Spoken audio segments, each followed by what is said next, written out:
பொய்கையென பொய்கையென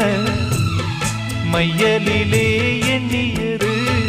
காணல் நீதானோ என்னை நீயும் தூண்ட என்ன கோலம் போட்டே மீண்டும் கோலம் போட உன்னை தானே கேட்டே எனக்கொரு